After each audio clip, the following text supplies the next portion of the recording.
Beberapa daerah di Kalimantan Selatan masih tinggi angka stuntingnya atau anak yang kekurangan gizi.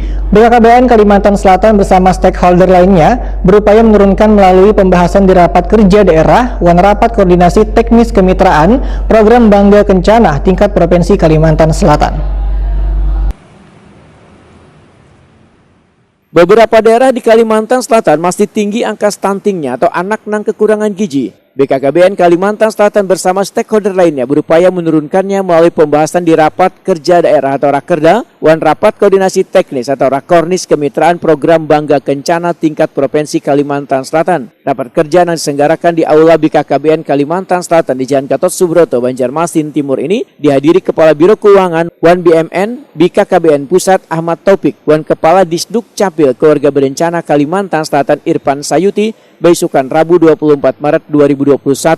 Kepala Biro Keuangan Wan BMN BKKBN Pusat Ahmad Taufik Wetakuni Prima TV memedahkan Rakerda ini sebagai tindak lanjut dari Rakornas untuk menyatukan program di pusat wan provinsi sampai tahun 2024. Salah satu yang akan dibahas ujar Ahmad Taufik adalah masalah stunting. Dikarenakan stunting di Kalimantan Selatan cukup tinggi yaitu sekitar 30%, maka BKKBN harus bekerja keras melalui lintas sektor dan pemerintah daerah untuk menurunkan angka stunting tersebut. BPN ada untuk mendanai, kemudian dari dana perimbangan DAK juga ada, dan nanti juga dari BBD menyambut beberapa program untuk mendukung sehingga kita sama-sama mengeroyok atau menggarap stunting ini untuk intinya adalah menyiapkan generasi kita, generasi anak kita menjadi generasi yang berkualitas. Kalau stunting di Kalsel terjadi perhatian juga Pak dari ya, di Kalsel tadi sudah disampaikan oleh Bapak Kepala cukup tinggi ya. Secara nasional kita 27%, di tahun 2024 kita harus sampai 14%, sehingga setiap tahun kita punya target 3%. Sementara di Kalsel ini masih tinggi 30%, dan harus bekerja keras tentunya nggak hanya BKKBN saja, berbagai sektor. Kita melit di bawahnya, kemudian nanti dari sisi perencanaan juga ada yang melit, PMK dan Bappenas, dan kita mengkoordinasikan di titik lapangan. Tentunya juga peran dari pemerintah daerah sangat tinggi sekali. Kepala Disduk Capil Keluarga Berencana Kalimantan Selatan Irfan Sayuti menyatakan sudah menyusun grand design pembangunan kependudukan yang berisikan 5 pilar, diantaranya peningkatan kualitas penduduk, pengendalian kuantitas penduduk, dan penggerak peningkatan penduduk. Grand design kependudukan ini disusun mulai tahun 2020 sampai 2035. Salah stunting ini juga salah satunya adalah mungkin berkaitan dengan pembangunan keluarga.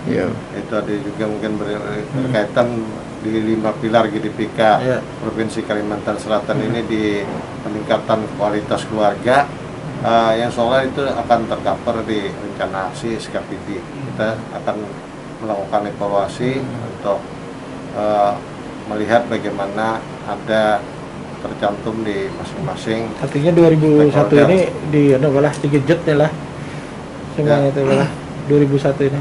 Ya pastilah mungkin SKPD yang teknis terkait ya kita ketahui Dinas Kesehatan sebagai leading sektor mungkin lagi sudah melakukan penyusunan rencana aksi yang strategis. Sementara itu, Kepala Perwakilan BKKBN Kalimantan Selatan Insinyur Ramlan MA memedahkan ada beberapa daerah di Kalimantan Selatan stuntingnya cukup tinggi. Nangkai di Kabupaten Hulu Sungai Utara, Tapin, Tabalong, dan Tanah Bumbu yang hampir mencapai 50%. Namun beberapa daerah tersebut ujar Ramlan berhasil diturunkan.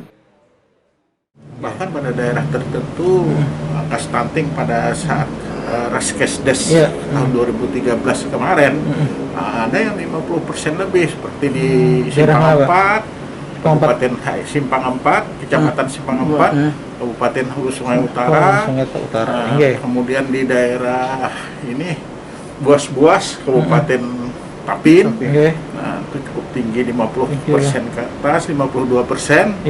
Nah, jadi kebanyakan anak-anak lahir kan stunting jadinya, atau separuh lebih stunting.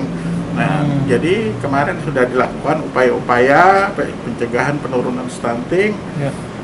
Kami cukup berhasil kemarin. Berarti akan lebih sering Pak untuk ke daerah-daerah yang tadi Pak? Ya, akan Dua lebih daerah sering. itu malah paling Pak, disebabkan apa itu Pak, kebanyakan stunting kita? Nah, stunting kan di faktornya ini karena kekurangan gizi yang kronis. Nah, kekurangan gizi yang kronis. Nah, namun dalam hal ini kekurangan gizi ini kan hanya menentukan untuk 30%. Nah, 70% ditentukan oleh faktor utama dulu, faktor lingkungan, juga faktor sanitasi dan faktor pola asuh yang keliru.